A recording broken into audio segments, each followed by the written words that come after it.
He was like, so you struggle with mental health stuff. I was like, oh my God, is that obvious?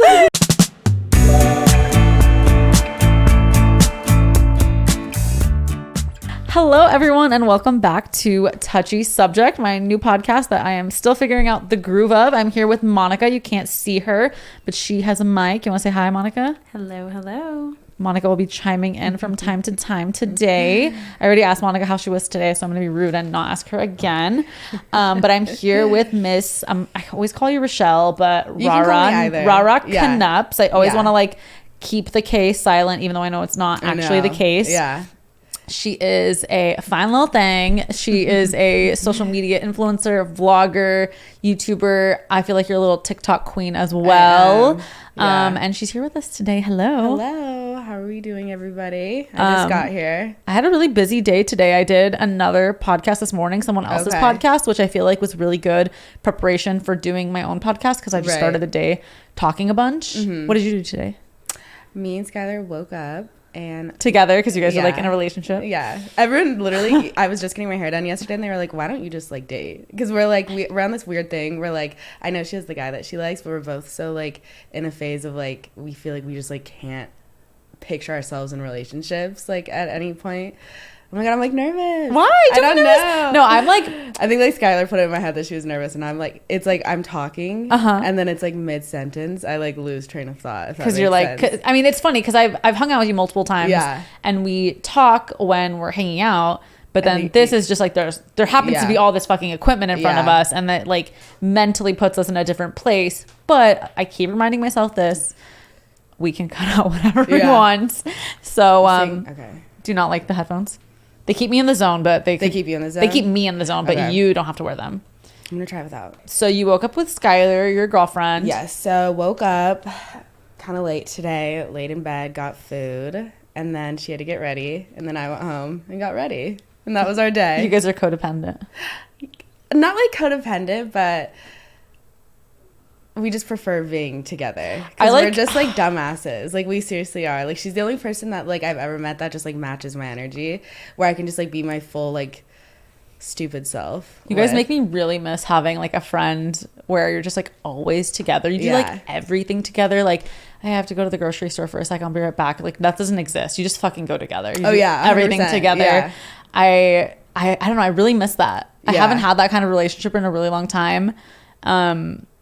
Emily, I feel like everyone knew me with Emily. I used to vlog with her a lot back in the day, and we're not on bad terms or anything. We just we don't see each other anymore. If she lived here, we'd probably still hang out. Yeah. But I was sort of like that with her, where we just did everything together. And she's the only friend that I have had before in my life that I have been that way with. Oh, really? Yeah, because all of my other previous friendships that I've been best friends with, we would be really close sisters, but it's we were still very two different people. When I met Skylar, I was it's almost me in another body. Interesting. Yeah, but you guys are also still very different. Yeah, but you see us when we're more serious, when it's just us and we're just spitting shit, and we go on, we have our own language, and that we're just she's the weirdest person I've ever met, and I feel a lot of people wouldn't get that, and I'm also, or wouldn't believe that, and I'm also so weird. We're just really creepy weird girls, and she's the only person I've met that has ever matched my energy with that, and just our mentality of I haven't seen that version of you guys, because every time we're together we're working, I've set up a collaboration or a podcast or a shoot or whatever, so you guys always come and you're on your A game, but so do I need to watch one of your vlogs together to figure that information out about you? Yeah, definitely. That's where we're still not our full weirdest selves, but we're more, that's if you want to get a touch of it, it would be watching my vlogs. I watched you guys' vlog when you went to your ex's thing. Oh my God, when we crashed my extra show. When you guys went and got fitted for wigs. She's just so down to do weird shit like that. Yeah. Okay, can I explain this idea, because I'm assuming people who are watching this don't know what you're talking about right now. So I had a ex-boyfriend, and he was playing a show, and we decided we wanted to crash it. We thought it'd be really funny to get wigs, so we got them. The guy who does my hair also does wig installs, so we did a full professional wig install. Crashed the show, got kicked out. They spotted you, or did you do something crazy? Oh my God. Okay, so we ended up getting like a little drunk and a little. Yeah. And his manager, there was like a bunch of drama with his manager, tried to change like my flights in my name on a Europe trip to his name. Like my flights, like they went in. So I had beef with him. So I ran up to him and like was being a dumbass, and then he got security to kick us out. Oh my God. Yeah. How many drinks are we talking about? Because I would need like a lot of alcohol to get that ballsy. Oh my God, me and Skylar, we're definitely like, we're like, if we're on like, we call it like fuck shit time, like if we're on like fuck shit time, like we'll down a bottle of Titos. Oh my God. Like it's really unsettling. She's also the only person I've ever met that like can keep up with me and like, because yeah, just match my energy on every level. Like you're like a party girl. Like you've told me your history as sort of like a party girl, which like I look at a girl like you and I like feel like part of me in high school like wishes I could have been more like that, because I just feel like I didn't like go enough. Like I was too into following the rules. I was so afraid of the consequences, which obviously are great, you stay safe, but I feel like sometimes you just don't live a little. Like in college, everyone would go day drink at day ragers, and I was like, I'm studying, and like would stay in the fucking library. And I'm like, why didn't I do, like why didn't I just go? Like I was gonna, you know, I did really well in school. Maybe I would have failed the final if I didn't fucking stay in the library, but I just feel like I took shit too seriously sometimes. I've like never viewed life that way. I've more like, I viewed it as it's like a stupid quote. Like I don't take it seriously because I want to have grandkids. Like I want to see my grandkids like grow, but like here for a good time, not a long time. Okay. Like I like have always just lived my life by that quote of like, you never know when your last day is gonna be. Of just like, I don't know. I just have always felt like everyone takes life so seriously. Like, but like, at the same time, like me and Skylar still are like very serious people. Like you see us serious, so it's like serious. Yes, yeah. I mean we're all having sex on camera together, so it's like it's serious, but you know, and silly. Yeah. But like, okay, when I think about like the most fun times in my life, I guess it didn't necessarily have a lot to do with like the actual drinking or the drugs or whatever. It was more about like the spontaneity of the moment, which a lot of times was fueled by drinking or whatever.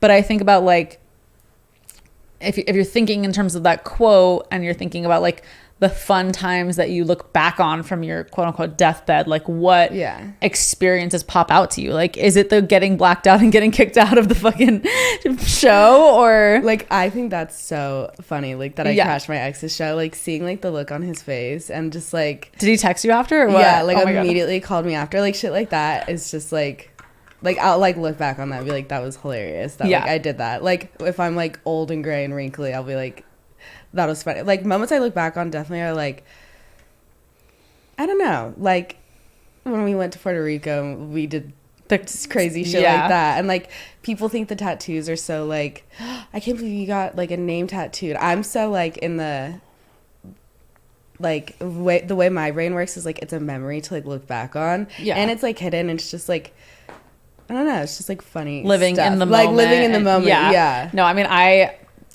there were so many nights I feel like when I've gone out and we're all like, we should get tattoos, and we like just never made it to the tattoo parlor. But I remember that energy and I understand that energy, and it is fun, and like, you know, thankfully you didn't get like some crazy huge thing and put it right on your face, but like, you know, it's harmless fun. It's a good story to tell, which is like, sometimes you do stuff just because the story you get to tell after is 100%. Is exciting. You get to like keep it close. I used to write a lot more, and I've gone out of it, I guess, probably since I started YouTube, because I feel like vlogging takes like the form of a diary in a lot of ways. But I used to sit there at the end of the year in December and write down like all the fun, exciting little moments that life gifted me that were really fun and just memorable, so that I wouldn't forget them. Like before I moved to LA, and I feel like I had more of a, I don't know, interactive life. Like I just walked around in Santa Cruz a lot. And had like a lot of personal connected experiences with strangers, and those moments were always really fun for me. Like I got coffee with like this she was a homeless like older lady, but like super educated and like not strung out or anything, and I like was at a coffee shop, and I just like ended up having like a really long, really good conversation with her one day, and like I was like, I don't want to forget that shit, you know? And it's like that is like a spontaneous thing that's not necessarily like fueled. And I would love stuff like that too. You know, you just like don't want to forget it. Yeah. So, but now I vlog and I feel like I don't write in my diary or journal anymore. That's how I am. Like I vlogged my whole breakup and stuff, and that like helped me get through my breakup. Like, so much. Just like setting up my camera and just like talking.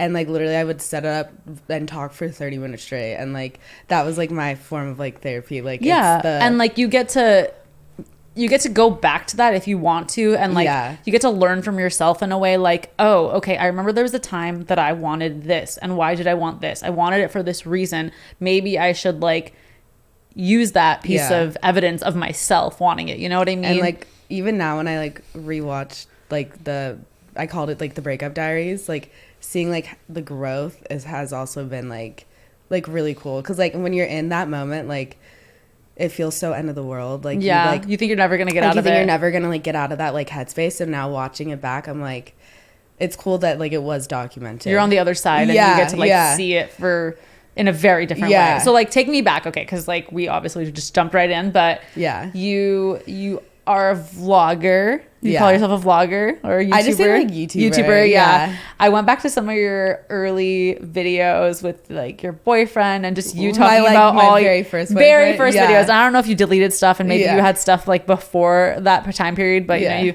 search backwards and you kind of get to start from the beginning, and like all your beginning ones were about drugs. Oh my god, I was like a crazy teenager. And I was just, how old were you when you did those? Oh my god, I started, well, okay, so I'm from like a beach town in California. Like, do you know Pismo Beach area? So raves and day parties and like day drinking, and there's like a university there. So I was like, like kids that I'm like it was like so normal. Like at my high school, like we all started doing like Molly and ketamine and blow all at like 15, like sophomore year of high school. That's crazy. I know. So like I like think about now like having kids, and I'm like, if my teenage daughter is doing Molly with frat boys at 15, like I'm not gonna let her out the house. Right? I know. Like, that's how I felt like when I watched the first episode of Euphoria, and this was before I even had Parker or was pregnant. I was like, fuck no. She can't be real. I can't let her live in this world. Yeah, and my mom always said, because I was like literally like aged them like 20 years, like because I was such a crazy teenager. My mom's always been like, when you have a daughter, like your karma is gonna be that she's even crazier than you were. And I was like, I'm so scared to have a teenage daughter. What was the worst thing you think you did to your parents as a kid? Oh my god, there was so many. Like, so the county fair over the summer was huge where I'm from, and I wasn't like drunk driving, but I was like the designated driver for the night coming back from the county fair, and we ended up getting pulled over for a stoplight at like 3 a.m. and I was 16, and we had like a bunch of empty bottles of like alcohol and stuff in your car. Yeah, in the car. But they totally like breathalyzed me and everything. I was dead sober, but we got taken to the police station at like 3 a.m. My parents had to get phone calls from like having to come pick me up from like a police station at 3 in the morning. Were they proud of you for at least having not been drinking? Yeah, even the cops like pulled my parents aside and they're like, it's good that like all the teenagers did know to like have a designated driver. Yeah. So I didn't get in trouble, but it was more just like having to pick me up at 3 in the morning. Yeah, 3 in the morning. God, I like value my sleep so much. Yeah. And if someone woke me up at 3 in the morning, I'd be so pissed. I don't know. I was thinking about it the other night. Like, I don't know how in the world I pulled all-nighters, even sober all-nighters, like just to fucking study for finals and shit. I just like, how did I like go into overdrive and muster up that energy? Because now I never make it to midnight. I am always in bed well before midnight. I go through phases too where I'll be asleep by like 10 p.m. Like it feels so good. But then I wake up like so early and I'm like, okay, now I have like too much time. Yeah, that's how you feel. I mean, it's the same 24 hours, but I like being up early. Like if it was up to me, I'd be up at like 5 a.m. just getting my shit done. But like I swear Parker knows when I want to wake up, and she's like, I'm gonna wake up before you. You will not be alone. She will not let me have my free time. Yeah. So like my goal for the new year was like, my New Year's resolution is to wake up before Parker and give myself 30 minutes to like drink a cup of coffee, get awake, take the dog out to go to the bathroom, maybe start her breakfast, because she would always want me to like carry her, so I couldn't get anything done. And then I swear, like she was waking up at 6 at the time, so I was like, I'm gonna wake up at 5. This bitch started waking up at like 4:30. It's like she knew. Yeah. So I just totally gave up on that dream. I was like, I wake up when I wake up. Yeah. The last week, she's been waking up at like 6:30 and just rolling out of bed and running around the house, and I'm like half asleep. I could hear her playing in the house. I'm like, Adam, she woke up. He's like, just let her play. How old is she now? She's over a year, right? She's a year and a half, yeah. And like, it's funny because I'm not like totally asleep when she's running around the house. I'm like very awake, but I'm like, I'll be sleeping and then I hear like water and I'm like, oh my God, what is she doing? So I get up right away to make sure it's safe. But I know when she's into something naughty, but it's been okay. Are you guys gonna start planning for baby number 2 soon? Well, that's why I have to get married. I feel like I would have kept this as an engagement ring only for like many, many years. And then I started thinking like, Parker's a year and a half. Takes 9 months to make a child. Do you want them like close in age? No, that ship has sailed. Okay. Because I'm not interested. I was not like, I thought I was going to be one of those people that had kids back to back to back just because that's what my whole entire family did. Yeah.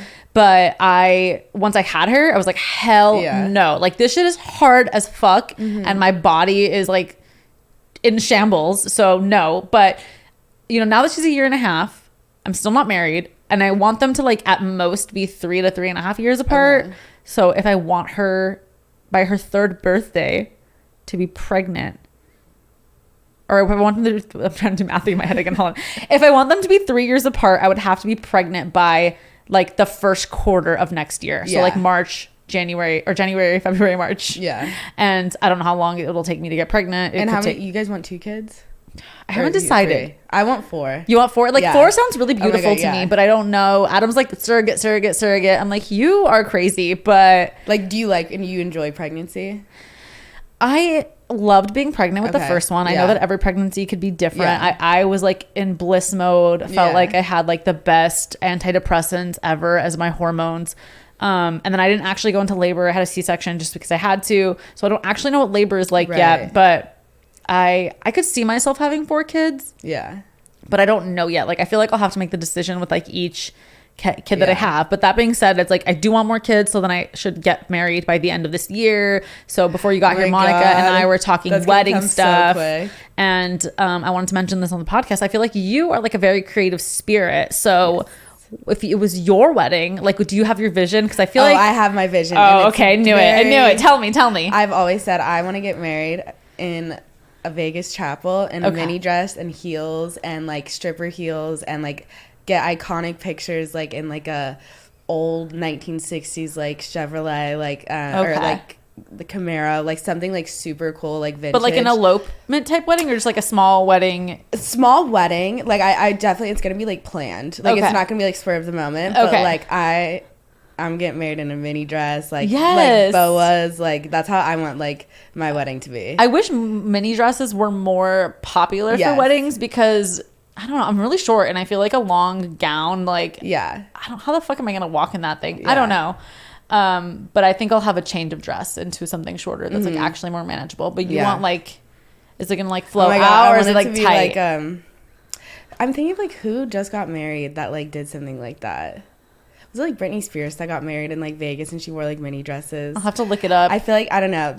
Or Joe Jonas and them did the like a Vegas wedding like that. Like I'm so shocked that these celebrities are wanting to do Vegas weddings. I don't know. I feel like that was the messaging was always like that's trashy and messy, which is like I can see why you want that because I know that's your aesthetic. Yeah.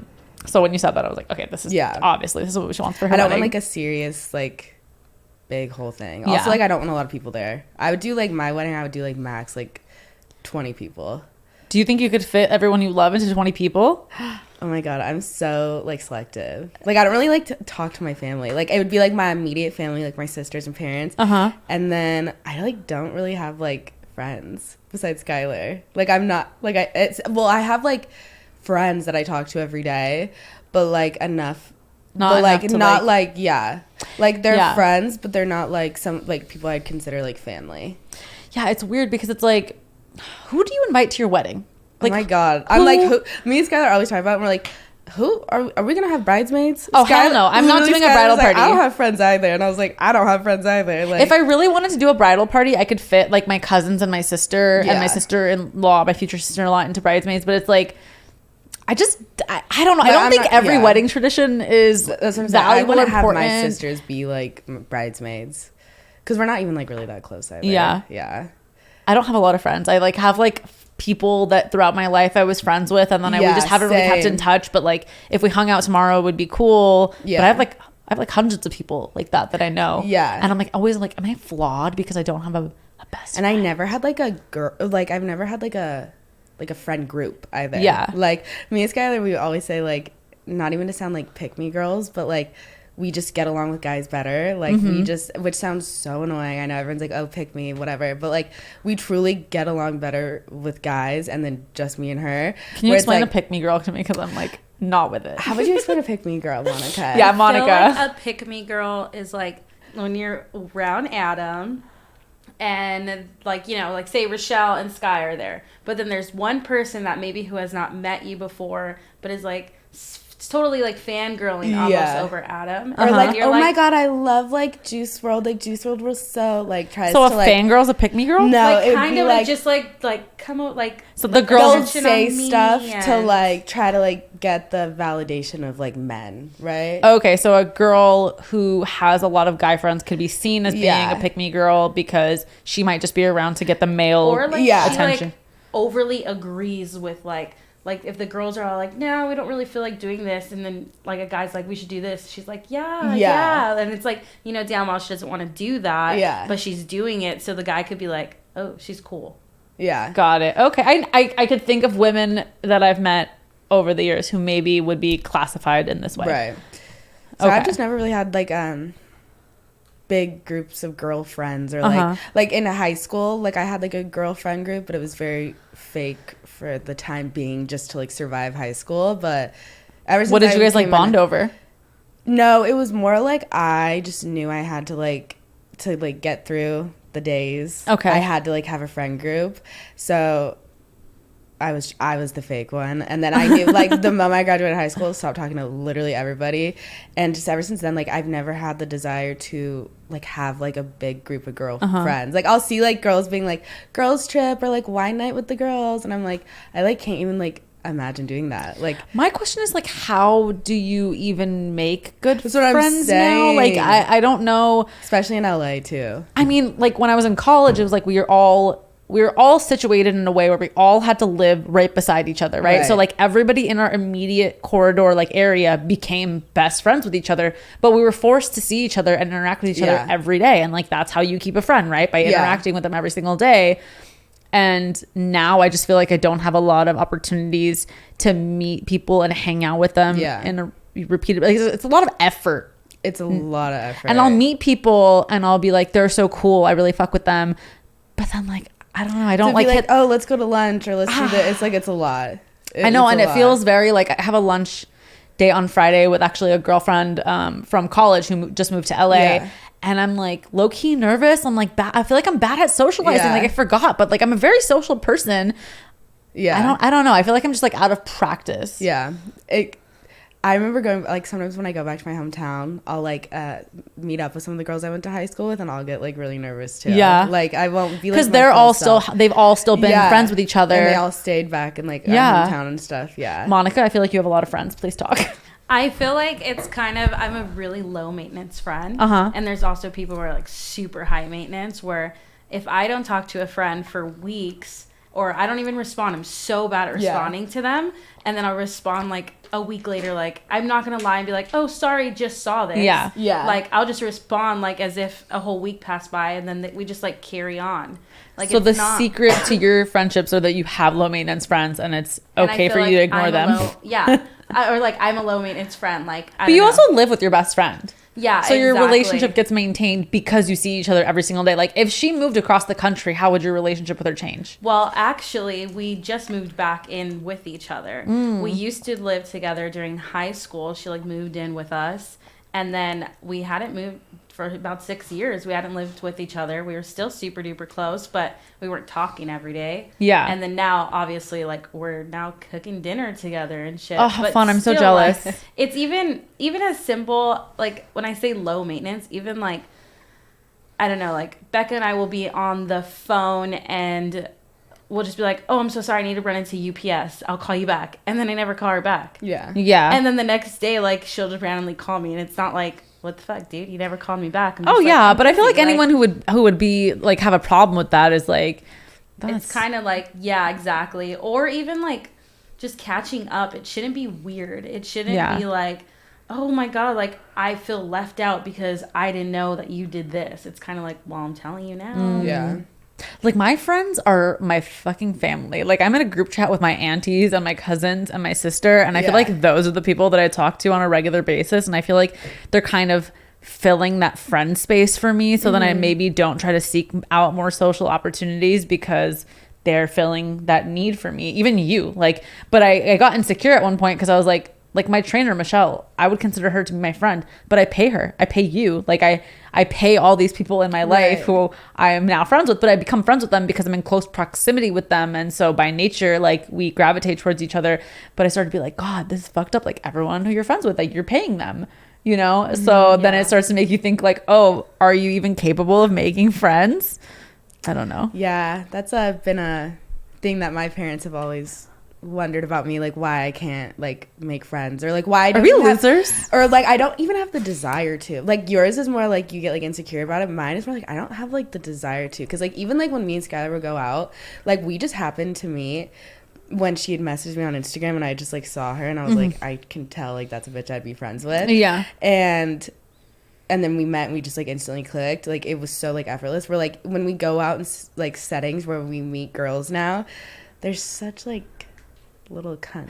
But like, I mean, I do feel like to a degree it's like, and we really are nice, and most girls are just, I don't know if it's like a intimidation thing where they just are standoffish. But don't you feel like it's kind of like with dating, where it's like if you meet a guy, you could kind of tell right away whether or not you would want to be with him, or if you like him. And I feel like maybe it's the same thing with like a friend. Like, you met Sky and you guys hit it off right away and you knew. Yeah. But like, maybe we've only met like 2 or 3 girls that we've like actually like genuinely like clicked and liked, and it's like, it's just girls I feel like are so like most girls, when you're saying your friends are low maintenance, like most girls like are so high maintenance. Do you think that maybe it is like this because like, Lena, you've been in a relationship for a long time. Yeah, you're a relationship girl. It's almost like you broke up with your relationship but then became in a relationship with Sky. Yeah, Sky's taking that place. So it's kind of like, what's the point of even kind of putting myself out there when I know I have like my safety net? Like, I don't know. It's like vented. I'm not gonna go vent to someone else about the same exact thing. Yeah, I mean, I feel like I have, like, when I need someone and I need help or whatever, I have like my family to lean on. But at the same time, it's like what I would choose to do in my free time if I was to make myself happy, I would be solitary. I'd be like reading a novel, like a story. I also love being alone. Yeah, and so that would make me happy. But at the same time, like, once that's maxed out and I felt like, okay, I've been alone too long, then I would really want to socialize. So I do have that desire. And like, I mean, when you just read about what makes people happy, like, one of the strongest components of happiness for people is having like their core group of social interactions, like the people that they're friends with, that is a huge factor for people in happiness. And that's why a lot of people today are a lot less happy, is because they work in isolation. They just don't have as much social interactions and connections. So I know, like, part of me wanting to have more friends, like, this is very important, check mark, like, we must do this to be more happy kind of thing. But like, you really have that with Sky, and I think it's so great. So tell me a little bit about like your vlogging journey and where you are now with it, because you only vlog now like what, once every couple. I've been vlogging over the past few weeks. I started with story times, which we like kind of talked about, like when I was like a crazy teenager, was like just a crazy teenager. So then what was like your big viral story time video? I took most of those down. I like honestly like deleted like half of my channel because what, you were 16 when those went up? I was like 18. Okay, but I was so like watching them back, I'm like, oh my god, it almost sounded like I was like promoting drug use, which I didn't want to do. Yeah, so that's why I took them down. It was a story time about the first time I did acid, and then story times like about like drugs and stuff, or like sugar daddies, which I also didn't want to like sound like I was promoting stuff like that, because I was like really Did your young. Parents see these videos? Oh my god, my parents literally watch every single thing I do online. Like literally, I was on the phone with my mom yesterday. She watched the entire hour-long podcast, Duno's podcast. Oh my god, I thought you were gonna say plug talk. I was like, you have to draw the line somewhere, girlfriend. Oh my god, no, she literally, but she's so like, she'll like dance around stuff, or like me and Skylar, I was like, she was with me when my mom called, and we're like, we were literally talking about like eating ass and stuff on that podcast. Like we were going in. Oh, that's like true. Yeah, but you know, it's like to some degree, it's like this. because my mom, I know she'll watch stuff when I put it out, and I'm like, if you listen to something that you didn't like, that's your fault. You should have known what room you were walking into. Like, don't watch. Like, don't watch. Like, don't look me up. Like, you probably shouldn't. And she still does, and we don't know why. But it's like you want to know, but then you don't want to know. And so when I would upload all the stuff on YouTube, they were always just supportive. Like, they've never been one to like scold me or like, I think they knew that was like a creative outlet for me.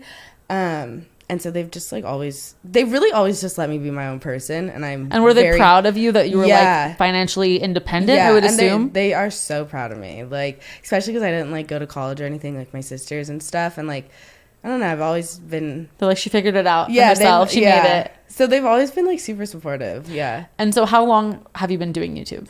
I started when I was 18. So that's what? I don't know, 5 years? 5 years, yeah. 5 years. Okay. And then when did you start doing OnlyFans?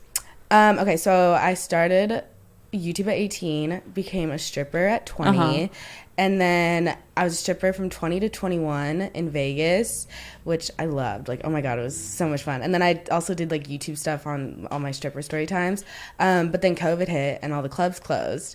And I'd like gotten like accustomed to like a certain amount of money for like not, like it's a lot of work, don't get me wrong, but like in that aspect of like getting like a real job, like obviously if you went to go wait tables, it was exactly, gonna be a lot less money. And this was like when the adpocalypse was like hitting YouTube, so a lot of my videos, like literally like 80% of them got like striked and demonetized.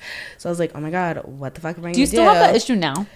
Not now, surprisingly. Okay. And I'm like, yes, not now, but so I had made like a bunch of girl YouTuber friends also, and they had started an OnlyFans, and COVID hit, clubs closed, and they were like, why don't you start an OnlyFans? And I was like, hell yeah. So that's how I started doing OnlyFans, because the strip clubs closed.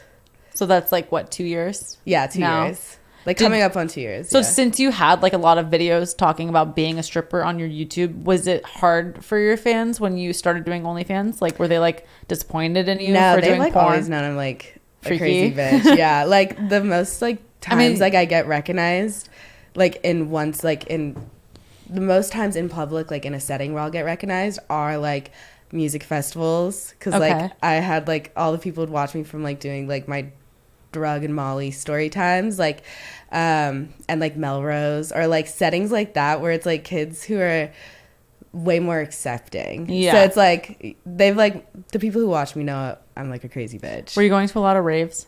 Oh my God, yeah. I miss A raving. big rave girl. Yeah. I feel like I've been to like maybe 5 raves, but I actually went to raves like when I was still in high school, when they were kind of like more all ages or like 16 plus. Right. When EDC was still in LA. Yeah. So, but I like didn't do drugs back then. I didn't know anything about drugs, but then I've gone to some like after college and stuff. They're so fun because it really is so PLUR, and like I know that sounds lame, but I really miss it. I would go to raves by myself. I remember I like found this group on Facebook that I forget what they were called. I'm still subscribed to their page, but they just had like a bus that was going up to the Bay Area to do like a New Year's festival. And I just fucking went and stayed at the cabin in a cabin with like 40 other strangers and went to rave with them. And like, it was, I don't know, it was the best time of my life. I miss it. Yeah. I think that's really what the difference is between like raves and like Rolling Loud and stuff like that. Like people are so much nicer on raves, but it's probably because the drugs versus like Rolling Loud or anyone. It's like, you're walking through a cloud and they're like, excuse me. Yeah. And then a rave, you're like, excuse me. And then they're like, it's okay. They like grab on you a little bit. And they're like, you're so pretty. Like, I just remember like complimenting every, I would go up to every girl and just be like, I don't know if anyone told you look pretty today, but you look so pretty. And I would just walk away. And like everyone that I met on that trip, like we all stayed in touch on Facebook. And then like we would meet up again if we went to another rave that we just happened to both be at. It was a great time. No, and honestly, I used to always get so anxious, like when someone would want to see an artist and I'd want to go to somewhere else, and I'd be like, no, okay, I'll just stay with you guys. And then at Coachella, I was like, fuck this. Yeah, I just went, like, I would try to go with them, and then I'm like, yeah, no, I don't want to see this person. Yeah. And then I'm just like, and I ended up probably like 60% of the time just being by myself. At Coachella this last time you went? Yeah. And was it your best Coachella experience? Yeah. Oh my God. I just ended up like just doing my own thing. Like people were so nice too. Like I think I went to go even see Doja Cat by myself because I lost everyone. And like these people were wearing like light up bunny ears, and they came up to me and they're like, here you go, like here, and I put them on, and then they're like, hang out with us, and I'm like, okay. They adopted you. I love that. I don't know. I feel like to an outsider or someone who's like never been to it, it might sound really strange, and it might sound like, oh, you fucking drug addicts, you're just, you know, I don't know. It's very heartwarming and very pure, it's because like you see strangers all the time, and you have like no reason to interact with each other. You're just like going about to do your own thing. But then when you're at a festival, like you're there just for like the love of the music and the experience, and kind of everything else falls away, and you could just cut through the bullshit. And yes, obviously part of it is drugs, but I went to raves even before I did any drugs, and you just like we're like all people, we're all family. It's cool, you know, you're all there like for the same exact thing. Exactly. It's just like it's very connecting.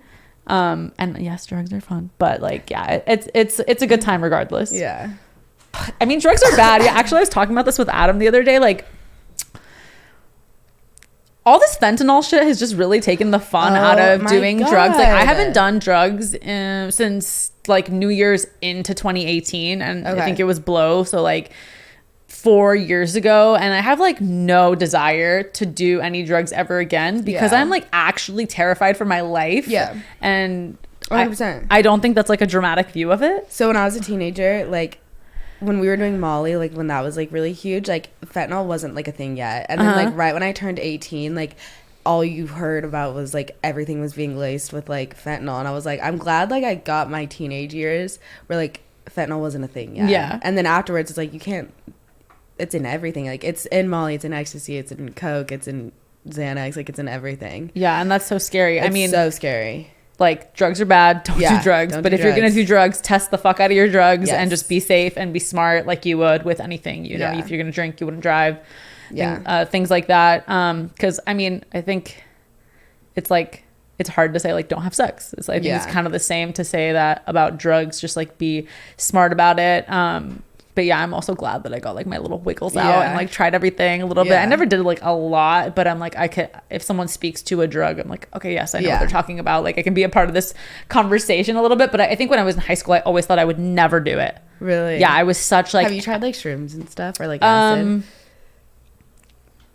I've like microdosed on shrooms maybe a couple times. I've always been very afraid with psychedelics to like let go. Right. I've always just like worried that I'm just going to trip myself out too much. Yeah. Because I am an overthinker. I'm a little bit vibrational with my anxiety. And like, I'm always just like, is this going to be too much for me? So I've always just like tried to microdose. But I know that like the way to do shrooms is like to really trip. Yeah. I don't know. So am I missing out?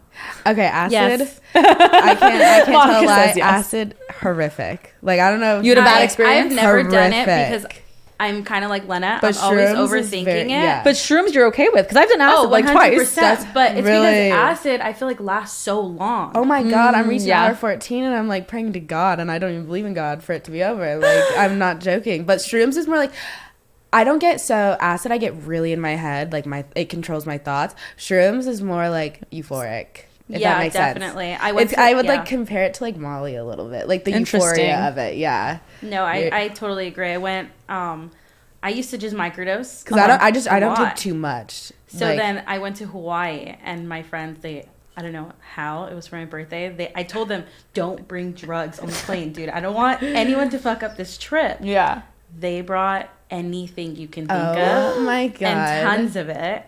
And so they were like, Monica, come to the room. We have a surprise. And I'm like, they're going to sing me happy birthday. And then they're like, look it. And I was like, you guys, like, this is serious. Like, you could have got in trouble. And then I'm like, all right, cool. And we did shrooms every day. And like, there was one day where I was like in the middle of the ocean, just floating. Yeah. And I felt like, or even when I was on the beach, on the sand, it literally felt like my body was like getting grounded to like almost connected to the earth. It sounds so fucking stupid. No, I feel like for people who have never done it, but like everyone was like, what? Like we were on a party boat at one time, and people are like jumping off the boat and going down the slide, and I'm literally like floating. How do you get to be so carefree? Because like I feel like you're like me, where you're a little bit worried about everything, and I just think like I could never be so carefree to like actually take them, and because I'd be like, oh, I'm in a different state where like I don't know where everything is. Like I'm always just worried about my rare baseline safety. Yeah, no, it's definitely rare for me. It's definitely I have to be in the right setting, like nature. I have to be in nature. Like last time I did shrooms was Joshua Tree, and that was like so beautiful. Like it's definitely settings. Like I would not do shrooms and people you're around people and setting. I will not be around someone who has never done like a drug for the first time, because I'm always like the mom. My nickname is Momica. In the group, so like everyone will always be like, thanks mom, like for everything. I had a similar nickname in college. I would drive everyone around, so we're both losers. And so then I'm like, it depends where I'm at. But it is rare. But like even Coachella, when I was by myself, like I don't even know if I would do shrooms at Coachella. And I was just like stuck in the do lab for hours, and it was so fun. I feel like I would have fun because I would be like, okay, I only have to take care of myself, I only have to worry about myself. But I would also be like, what if I never find everyone ever again? What if I'm lost forever? See, and that's why when I say I prepare for the worst in all occasions, I'm always like, I was actually just talking to someone about this. They're like, oh, I lost my friends. I'm like, no, before everyone gets fucked up, I'm like, everyone, we are meeting here at the end of the night, okay? Everyone take a picture of it, drop a pin. This is where we're meeting. What if their phone dies? Well, they're physically looking at it, so hopefully they remember. I mean, it's something like, I don't know, like if we're at Coachella, it's like the entrance. Yeah. Like you also just can't have like dumbass friends with you that you feel like you have to babysit. Exactly. Then I'd be stressed the whole time. Like my mom made me take my sister to a rave with me when I was in high school because she didn't know what they were. Yeah. She thought like I was taking her to some like art exhibit with culture. Like I'm like, she really believed my lie at that moment in time of like where I was going. We were going to fucking San Bernardino for a rave, and of course we're dressed like Christmas trees and shit because it was like Winter Wonderland themed or whatever. And of course I can't find my fucking sister, and I'm sober back then. I didn't take any drugs, and she was off somewhere doing God knows what. And I was like, damn it, now I have to take care of her. But I feel like this is Touchy Subject just became a drug podcast. I know. Which is probably a poor reflection of my life since I don't do any drugs anymore. I'm boring. How did you get into stripping? Watching YouTube vlogs, actually. Okay. There was a YouTube girl that I used to watch. Her name was Christina Villegas, and she built her entire channel off of like stripping and like normalizing it and stuff. And I was like, I think I would kill that. Like I just like had a weird gut feeling that I just like knew that I would like kill that. Were you a part of stripper TikTok? Do you know what that is? I do know what that is, but I didn't get into it. Like I've posted TikToks about it, but I never like vlogged or anything because the stripper TikToks, they're like they vlog their whole nights and stuff and like do money counts.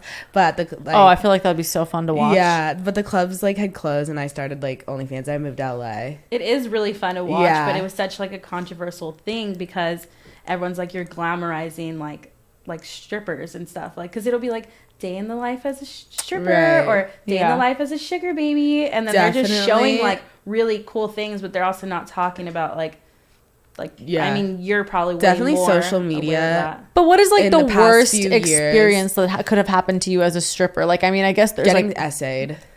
What is that? Sexually assaulted.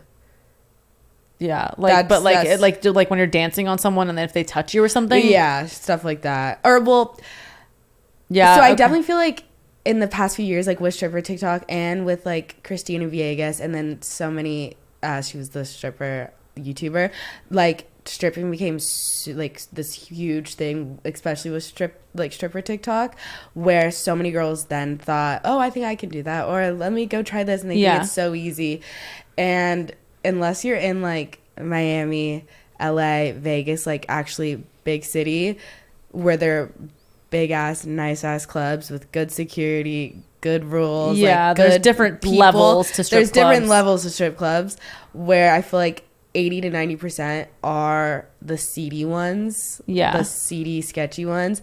So I think it hit a lot of people, like the reality of like what stripping actually is. I had a great experience because I danced in Vegas at a big ass club, and security was A1, incredible, like took care of us, like nothing ever was like let slide there. Like So they're very strict in that environment. They don't let anything bad happen Yeah, like to you. nothing was happening to the dancers, especially like they can't lose their, like if anything happened to the girls, like they'd lose their liquor license and stuff. So I had a great experience, but I know what you mean when, do I feel like it's like glamorized? For sure on social media. Yeah, I mean, I feel like OnlyFans kind of does that too. Oh my God, like, people you know, think like, it's so easy to start like girls will OnlyFans. post like became a millionaire at 18 or bought my dream house at 18 or my dream car or whatever, and it's like it always is a super viral tweet and stuff, which like if you know that you want to do sex work and you know that you want to do it for the right reasons and you know that you're getting into it in like a safe, calculated, smart way, then you know, go for it. But I feel like it's kind of weird that there's like a generation of people just like waiting to turn 18 to like make their account because they just want like quick or fast money. I feel like grateful that I got into doing premium Snapchat at age 25 after having already like graduated college and like trying to see my way through that avenue of my life. But I mean, it's not to say that like someone can't get into it at 18 or 19 and like be smart about it. I just think like it's a lot more likely that you'll be more successful if you have like a little more time to think about it. The same way I think it's like a bad idea to get a tattoo the day you turn 18. Like I think that you should probably sit on it like a little bit more. And people definitely think it's way Monica has a tattoo from the day she turned 18. Is that what's happening here? Yeah. Oh, what is it? Do you regret it? 100%. It's actually a like a fuck you tattoo to one of my exes. Oh my God, Monica. No, I always said like, I want a tattoo. And this guy I was with was like extremely controlling, but I was also like 17 years old. And he was like, you're never going to get a tattoo. And then one day, like we broke up. It was only for like a week. And I got it that day. Literally, it was like 3 p.m. I drove down the street like by myself. I told this guy, tattoo a daisy on my wrist. And then he was like, are you sure? And I'm like, oh my God, I'm at a tattoo shop. Why is he asking me if I'm sure? Like, because it was the day you turned 18. Yeah. He's like, as he's tattooing me, he's like, do your parents know? Oh my God. And I'm like, no. But my mom, she was like, oh, you should have not got that, whatever. But then my ex was like, oh my God, he paid for it to get lasered. What? I went 6 sessions. And it's still here. Yeah, it's dark as hell. Perfectly fine. Dark as hell. Oh my gosh. So like distorted. But so you guys got back together, and for how long? Not long. Not long. You're funny. I'm like, this is making me think a lot about you now. Not long at all. Do you have any fuck you tattoos?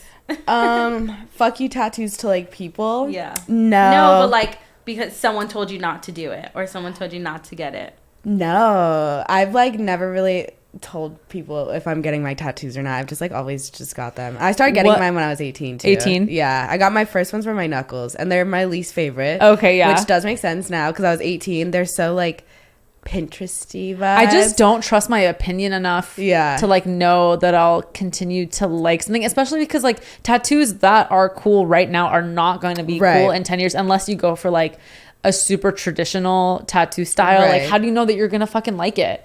So I don't know. I've always just been a like spooky girl. Like so my favorite movies since I was a kid are Scream and Donnie Darko.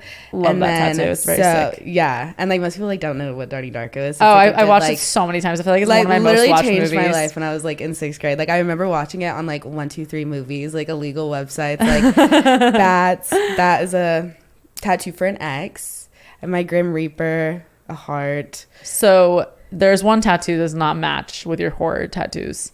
What are you going to do about Jakey P? I almost think I'm going to keep it. Oh. Like I like the effort it takes to go in and do like multiple sessions. It feels like hot oil. That's what I'm saying. Like 20 times worse than laser hair removal. And I can't even do laser hair removal. It like bubbles up too. Yeah. And I'm like, it's literally behind my neck. Yeah. Like, I don't even like really care. I bet the day that you have a boyfriend, he's gonna care, and that's when you're gonna try to figure out what to do with it. Yeah. And I also have like I have a spider down the back of my neck, so I almost feel like it like distracts. It's like she's like it. I mean, it's like it's a name. Yeah, it's a name, and like someone's gonna pull your hair when they're fucking you from behind, and they're gonna be like Jakey P. It's like this is like the day I met my ex. Like I'm like I don't. It's like a memory. Like all my tattoos. Like even though I don't like my knuckles, I'm not gonna get them removed because like. I look back, I'm like, I was 18, and like, that's pretty crazy that my first tattoos were knuckle tattoos. Like that is pretty wild. For my very first tattoos ever I got. Did they question you a lot? I feel like they're like weird about the tattoo artist. He was more like, "Do you actually want to do this?" And I was like, "Yeah, like let's do it." Now it's more like it's like a funny thing. That was like another thing when me and Skylar met. She has the exact same 5.